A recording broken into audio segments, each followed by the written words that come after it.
Hello, I'm Paul Check, and welcome to Diamond Mind Gem number 5, Addressing Heart Bottom Syndrome. Let's see what I have in store for you today and see if maybe you can pick up a few tips to help yourself and others and learn about some resources to take you deeper into the methods that will help correct what I will share as heart bottom syndrome. So let's get started. Our learning objectives are to identify what heart bottom syndrome is, overview the basics of lumbar and pelvic stabilization, and learn which Check Institute resources guide you to flat functional abs, a functional butt, back, and pelvic girdle, and freedom from pain and dysfunction. Sounds good to me. Well, heart bottom syndrome is a term I invented because I could not find anything in the literature that described what I saw repeatedly in my clinical practice, which I still do today. And that is the changes that take place whenever somebody's abdominal wall becomes dysfunctional and they cannot effectively stabilize their internal organs and or their spine and the resulting changes. So let me describe that for you. Here you see a picture of what I would refer to as a normal, healthy woman's backside. Now, I do show pictures of women here because this is far more common amongst women. I would say for every 10 women I see, I might see one man at best with this problem due to the differences in the male and female architecture. Females are much more likely to have this problem, but once you recognize it, you will be able to see it in males. If you take a normal, healthy female butt, a heart drawn on it would fit perfectly upside down. And if you look at this female from the side, you see she has normal, flat abdominals, and the bulk of the gluteus maximus, which is fast twitch dominant muscle fiber, fills out the region of the gluteus.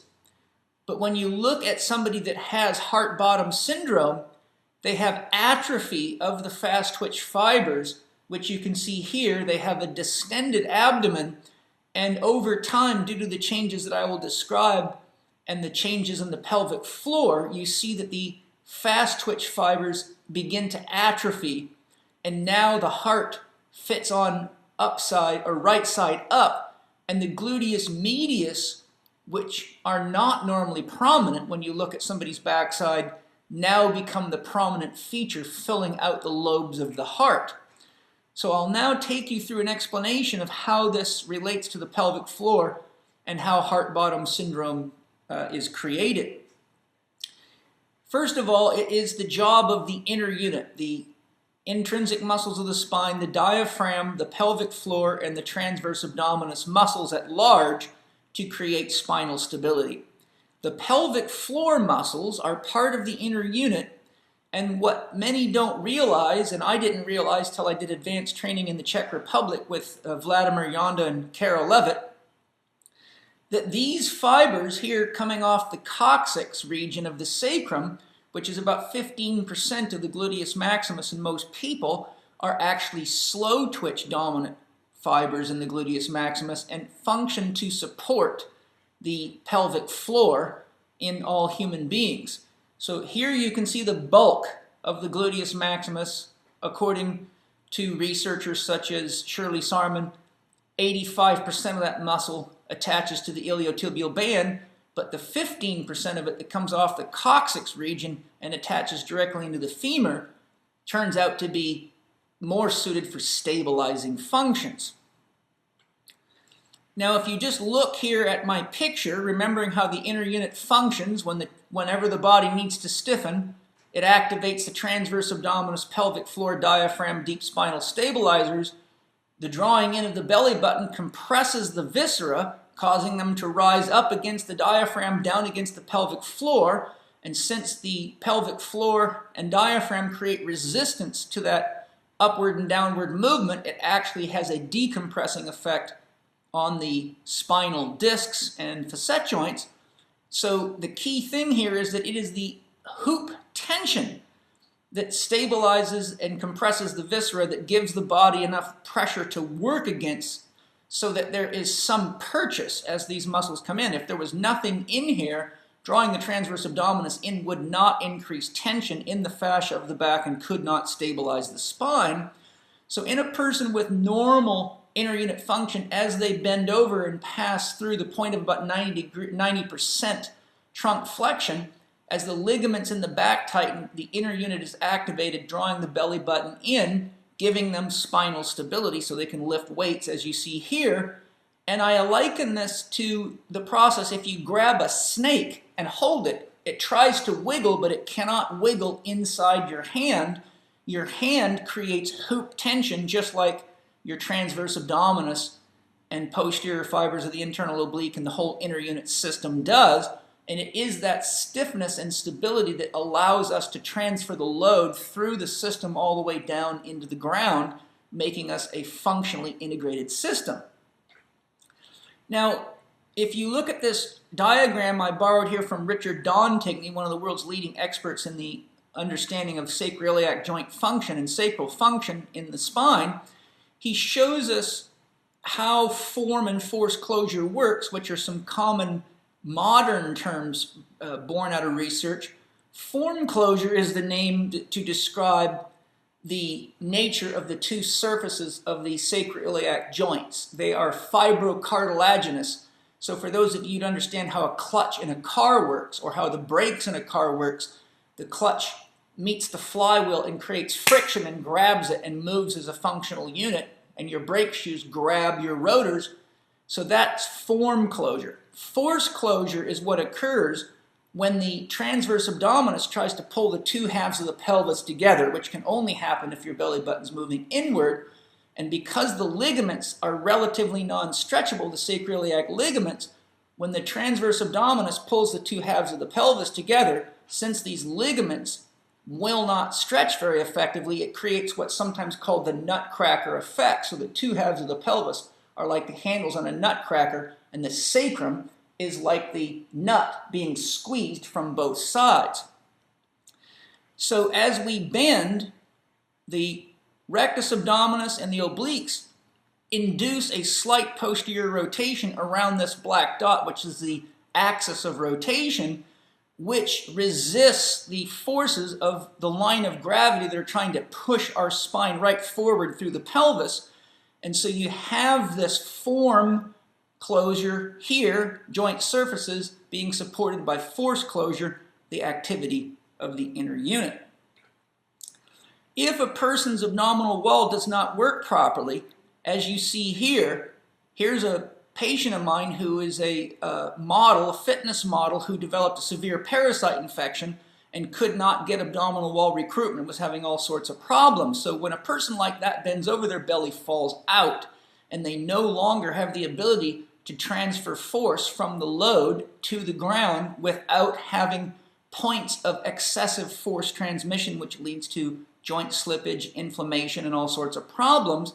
And the common reaction in someone who cannot stabilize the joints due to a lack of form and force closure is that the brain over-recruits the hamstrings to try to finish the job in this force-couple relationship where the abdominals typically pull upward and the hamstrings pull down to rotate the pelvis to tighten the ligaments to increase the stability of the system.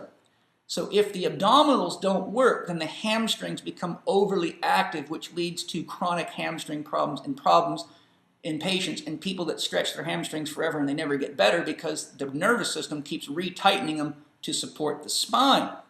So as I'll show you in a minute, I'll show you now, if you cannot support your viscera, then the weight of the organs falls down into the pelvic floor, which will exhaust the pelvic floor muscles, first leading to hypermyotonia or increased muscle tone.